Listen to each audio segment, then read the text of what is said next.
All right, guys, we got something really special for you guys today on the We Make Supplements podcast. We're going to be talking about a very controversial topic, flavor systems.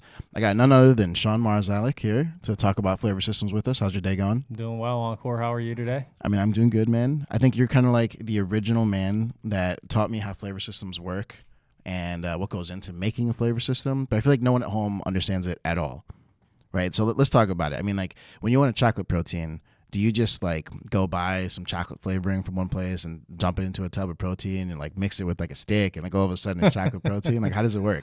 Yeah, no, that's a great question. No, I mean, there's hundreds of different chocolate flavors, right? Is one of the most difficult things is when somebody's wanting a certain flavor and they'll say, hey, I want a chocolate flavor. And our question usually is, well, what kind of chocolate do you like? I mean, just like any other category, right? Do you like dark chocolate, milk chocolate?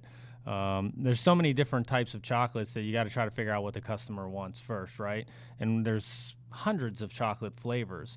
And so, yeah, there's no, at least at our facility, there's no like, oh, this person wants chocolate flavored protein. Let's go grab the chocolate flavor in the lab and throw it in with the protein, mix it up with the sweetener and send it to them. We're usually working with trying to figure out what kind of chocolate they want. And then we're utilizing a portfolio of chocolate flavors that we have. Probably in this facility, I would say at least 20. Okay. And typically we're mixing and matching and layering different chocolate flavors and cocoa to get to a certain taste profile that somebody's looking for. Wait, let's talk about that. You said the word layer different chocolate profiles. What does that mean? Yeah, so typically, I mean, when I first started out in this industry, before we were manufacturing and before I got into doing our own flavor systems, that's a whole nother story where I turned my dining room into a lab at one point and had, 1,000 bottles of flavors in there, and it didn't go over well with the girl I was dating. I bet. Right? But, it seems a lot of manufacturers will send product out to a flavor house and say, hey, we need, this customer wants a chocolate flavor that's kind of salty or, extra dark or whatever. And the flavor house sends back the protein with the flavor in it, and the manufacturer's like, great. And then they send it to the customer and try to get it approved, right? To where what we're doing here is we're utilizing all of our flavors and we're mixing different flavors from different flavor houses, right, to get a profile, because everyone has their own little art when they're making the actual flavors, and we try to take that art and become our own artist with mixing different chocolate flavors to get a profile that you couldn't get if someone just made that flavor for you. Oh, that's interesting. So I know when we were first starting in the supplement industry, we assumed that there's going to be like scientists with like lab coats with like beakers and like eyedroppers trying to figure out how to create these formulas for us. Yeah. But like in the actual science of it, I mean, is this just like trial and error of like mixing different flavor combinations to get something the way that the customer wants? I mean, it's trial and error, but with some, educated guesses and with some history of working with these flavors, right? We've been working with these flavors now on our own for almost 9 years. So we kind of get a sense when we understand the profile someone's looking for, whether it's chocolate. I mean, same thing with vanilla, right? I mean, there's vanilla bean, there's creamy vanilla, there's ice cream vanilla, right? There's so many different vanillas.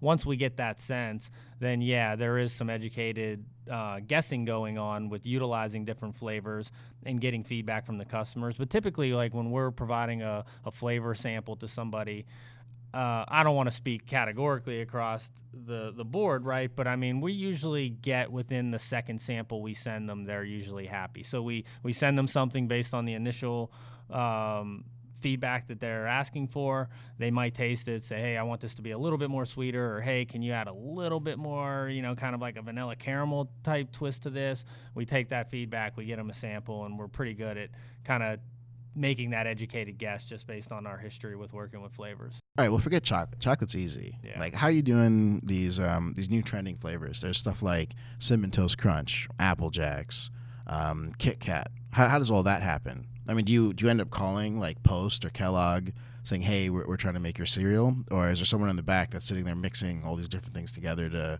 try and like remake it? Yeah, no, we're doing that back here in our lab.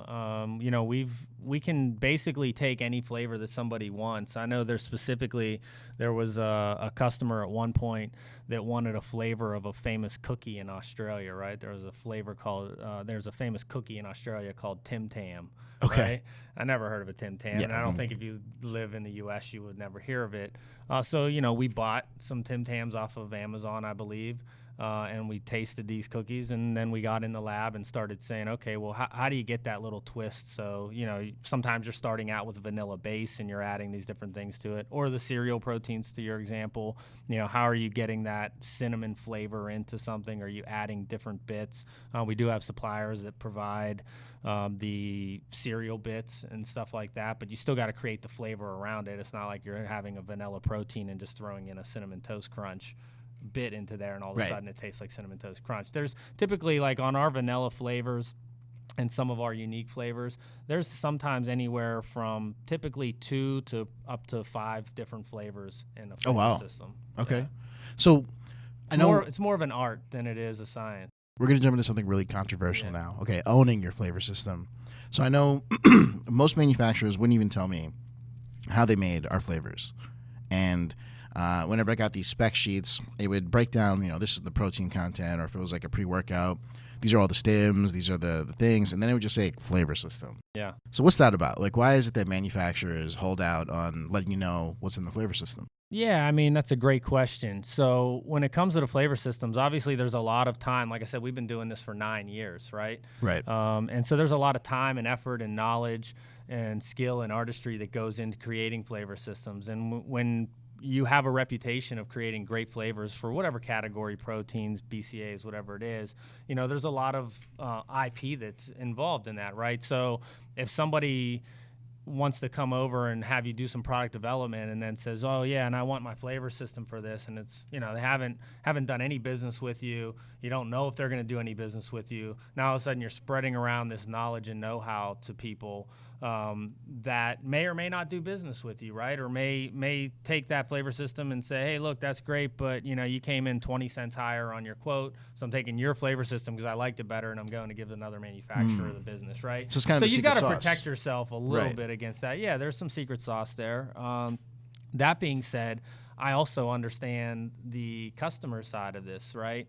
Where if somebody's building a really great business, and a lot of people build businesses to sell them, right? I mean, that's pretty typical with entrepreneurs. They want to build something, create a lot of value, and sell the business. And I've seen a lot of large companies that don't own their flavor systems, and they're scrambling when they're in an acquisition or a potential acquisition, and they're scrambling for their flavor systems because it's causing them problems with the company that wants to acquire them. They're like, well, you don't even know what's in your product. So I understand that side of it as well. And we kind of have a flexible approach here at SDC where we kind of create agreements with companies. We have companies, really large companies, and some companies that are, you know, what you wouldn't consider really large companies. And we have different agreements to protect us and protect the customer in case, you know, God forbid a hurricane blows our facility over and the customer needs to have a backup to go somewhere else. Sometimes we have our flavor systems in escrow where the customers have access to those flavor systems under certain circumstances. This is Pittsburgh, man. It just rains here. There's no hurricanes or tornadoes. There are tornadoes. We haven't had one in a while. Yeah, we haven't had one in a while, but there's definitely tornadoes around here. You're not winning this argument of making me want to stay in Pittsburgh, man. You know, fires happen, different things happen, right? So I think that what it comes down to is the manufacturer has to protect themselves, right? Of course. Because there's a lot of money and time and R&D that has went into, you know, their lab and their process, right, of creating flavor systems. And at the same time, I think customers, looking at this objectively, the customers should be protected in certain circumstances as well. Okay, so there's some brands out there that are probably smaller, right? And there's some brands out there that are larger.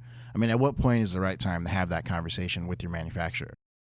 I mean, that's a good question. I don't know if there's a specific time. I'll give you a few examples, right? They come to mind. I mean, if a company's growing really quickly, right, and they know that they're building a business for an exit, and that's on their mind is like, hey, I want to own these flavor systems, make sure that I'm getting all my ducks in a row, and they come to us, and we've been doing business for a while. it's an easy conversation to have. Is like I said, there's certain parameters we can put in place to release those flavor systems. I mean, somebody could just say, hey, look, I'm willing to pay you X amount of dollars, and I want to own the flavor systems, right? Some customers that we work with, they utilize 2 or 3 manufacturers. So they work out agreements between the 2 or 3 manufacturers to share them, but then keep it between those manufacturers. So it's not just taking one of their IPs and sending it to, just jumping from manufacturer to manufacturer to save 5 cents, right? We recently had a really large customer overseas that, their opening orders were significant, right? But they said, look, our business model is we have to own the flavor systems. And I said, well, we've been doing R&D for you for a year, right? This was a customer that had a lot of products, a lot of flavor systems, lots of rounds of samples, trying to really tweak it to perfection across a lot of products. And so we put a lot of lab time in. There was a lot of shipping overseas of samples and things.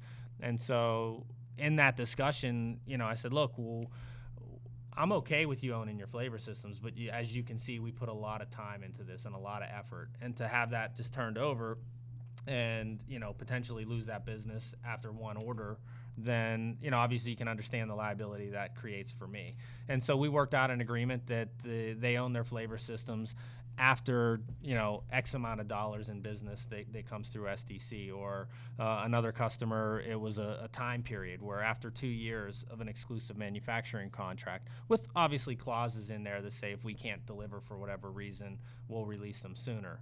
Right, But but there's so many ways to make this work without the customer taking a stance.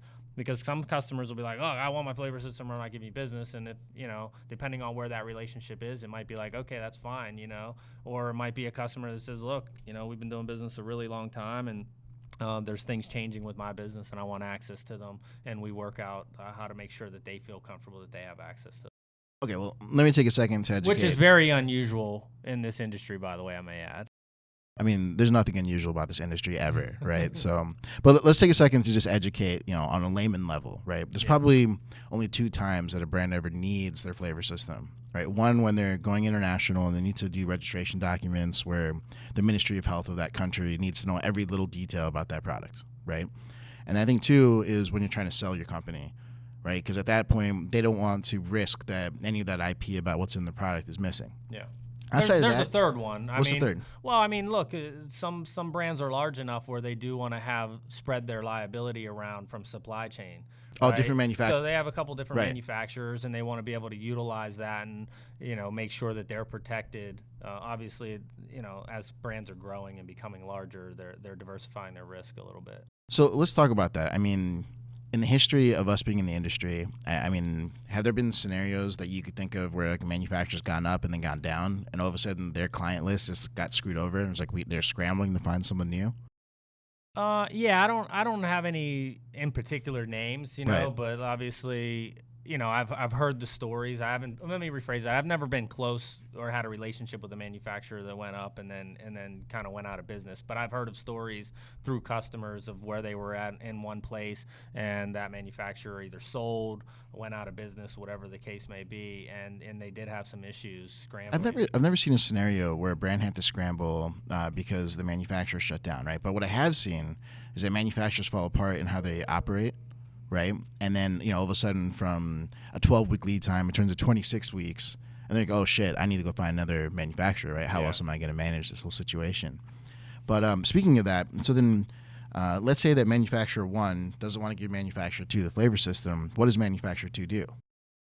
Great question. I mean, and that happens, right? I mean, there's definitely manufacturers in this industry that kind of work together, understanding that, look, we both have, a certain amount of business with a particular customer, and like, let's make it easy for the customer, right? And some manufacturers, there's no relationship there. And so typically what we do, and this happens not just from people that are bringing business from another manufacturer to diversify their risk, but also just people that are coming in, say, blind, and they've had a product on the market for a really long time and don't know their flavor system, and their current manufacturer won't give it to them. So people will come to us and send us products all the time and say, can you match this? I know you guys are really good at flavoring. I've heard about your lab. I heard about the work you do there. Can you match this flavor? And so that's what we do. We reverse engineer the flavor, and that happens all in our lab, straight from buying the product or having the customer send us the product. We're trying it. We're figuring out those different notes of whatever flavor it is, and that's when we pull out the portfolio of flavors and say, okay, how do you get this there? And there's, I can't think of one time that we were not able to flavor match a product for somebody. Maybe there was one over the last 10 years. There's maybe one or a couple, but I can't think of one at this moment. We're pretty good at it. So from a brand perspective, does it really matter? I mean, if someone could easily, remake your flavor system, like these other manufacturers, or just call Sean, right? Sean, like, yeah, I need to figure out what's in my formula. Sean's like, yeah, I can figure this out in like 2 tries.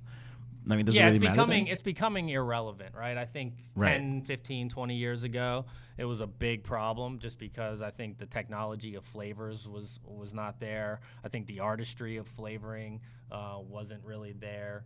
I know there's some other flavor houses and manufacturers out there that do a really good job now, but I like to pride ourselves, and I take a lot of pride in how good we are at it. So yeah, I think it's changed a lot. I mean, when customers come to us and say, hey, I'm having issues with supply chain or whatever the case, I want to diversify my risk, whatever it is, but I don't have my flavor systems, like, we don't panic. We're like, okay, no problem, just send us the products, and usually within a couple weeks we can send them samples that kind of match their existing product. So let's say there's like a brand out there right now, and they're ordering a crazy amount of product, and their manufacturers just aren't helping them figure out what their flavor system is. Is that something that we could just use the lab at SDC to kind of figure that out, or is that like out of the scope of what you would do as a manufacturing plant? Yeah, look, I mean, the candid answer is everything's got a price, right? Fair enough, right? So if somebody wanted to utilize our lab, yes, that's not a problem. Obviously, we're in the business of making products, so we try to tie that into, hey, instead of paying some upfront fee, why don't you utilize our lab in exchange for, a piece of your business, right? Let us earn some of your business by helping solve a problem for you. We solve your problem, and in exchange, it works out for us because we get some business, and hopefully we can continue to earn more business by delivering quality and service. I'm gonna lay out some deep truths right now, right? So I think one of my favorite parts about working with different manufacturers was that when I go to these expos, there's different vendors that would take me out. Right, manufacturer A would take me out for a nice dinner. Manufacturer B would take me out for a nice dinner.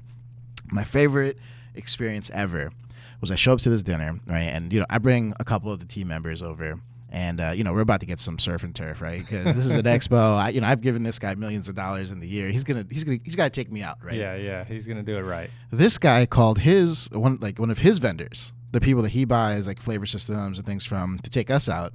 And so, he just like passed it down from one vendor to the next vendor.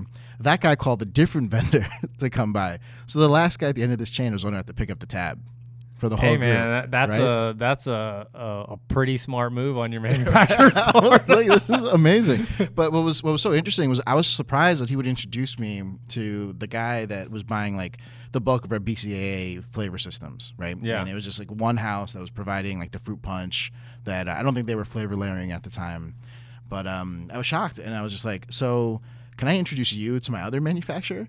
And he was like, yeah, they're buying it from me too already. Yeah. And I was like, wow, that's crazy. I had no idea that like everyone in the industry just knew each other. Yeah, there's a lot of connections. This is a big industry, but a small industry when it starts coming down to manufacturing and raw material supply and stuff like that. And that's why I don't get overly concerned about the whole flavor system and raw material suppliers and stuff like that. Nobody really has a magic, rabbit up their sleeve, right? I mean, I think my favorite scenario, to figure this stuff out. Someone calls us and they're like, listen, I need you to sign this NDA right now. We're going to come up with the best chocolate protein that's ever hit the market, and I need you to make sure that this non-disclosure is signed so no one else knows about it. And I just look at them, I was like, are you serious? Like, there's nothing crazy about this product. Like, why are you making such a big deal about getting to the first PO? Yeah. Right? And I just feel like that earlier question of at what size are you before you should really worry about these things, I mean, I'm going to go ahead and give an answer to that. I think if you haven't sold 10,000 units, like, just calm down, check yourself, right? And focus all your energy on selling. Yeah, I mean, look, I haven't thought about a particular number of units, but I mean that sounds right? Like I said, you can't take years and years of money spent inside an organization to create something that somebody else obviously can't. That's why they're coming to us, and just give it to them without any expectation of the amount of business that they're either going to do with themselves or business that they're going to do with us as a manufacturer. It's not reasonable. That being said, there are people that give us a lot of business, right? And I understand that they want to diversify their manufacturing, their supply chain, and some of their liability. Jerks. How dare they? I think at the end of the day, for us, we found opportunities where, manufacturer A and B were kind of like primary and secondary, making the bulk of our product. And I think the bigger reason for that was we were trying to figure out this thing called just-in-time shipping. Okay. Right. So if one manufacturer is, every 6 to 8 weeks, you figure out, you start alternating between different manufacturers for what you need. But when manufacturer C and D entered the picture, I think that was when things got really interesting, right? Because manufacturer C would make like a new flavor of our protein that was unique to them. Yeah. Right. That, manufacturer A and B, either one didn't have the time to figure out how to make, right, or didn't have the ingenuity to like approach us, like, we got this new innovative flavor and we think you should launch it. Yeah. So I think since I've been here at STC, one of the things I was really excited about was like, there's some really cool flavors that these guys just work on in the lab, just like for the hell of it, right? I think Devaney will walk up to me, she'll just be like, "Hey, try this." Yeah. And I'll try it, like, "Oh, Devaney, what is this? Are we putting this in about time?" She goes, "No, just decided to make this new flavor to see if anyone would be interested." Yeah, no, look, it's a great way for manufacturers and for brands to bring value to each other, right? I mean, if you have a brand, like you said, that's giving a lot of business to another manufacturer, but they're not innovative, they're not spending time in the lab, they're not presenting new ideas and innovation to the brand owner, we can do that. And even if it's like, hey, we love this one particular protein or BCA flavor you did, and it gets you kind of in the door, I'll say, to like start doing some business and be able to show what you can do from a manufacturer standpoint. It's a great value add to get business, right? And also from the brand perspective, like you are having somebody present to you new flavors or new product categories that you weren't thinking of that are all of a sudden you launch and are turning into a new revenue stream for you. So it could work for both parties. Yeah, I mean, this whole idea of flavor systems and creating different products and supply chain management, I mean, there's an art form behind all of it, right? And it's Absolutely. it's incredible. So, Absolutely. I mean, I think that's everything for today's episode. I don't know if there's much else we could talk about with flavor systems. No, it's like you said, it's a controversial topic. It's something that is constantly being discussed between brand owners and manufacturers, and I think it's one of those things that I just like to speak openly about. Yeah, for sure. Cool. Well, that's our episode for today. Everyone stay tuned, and we'll catch you guys on the next episode. All right. Thanks, Ankur.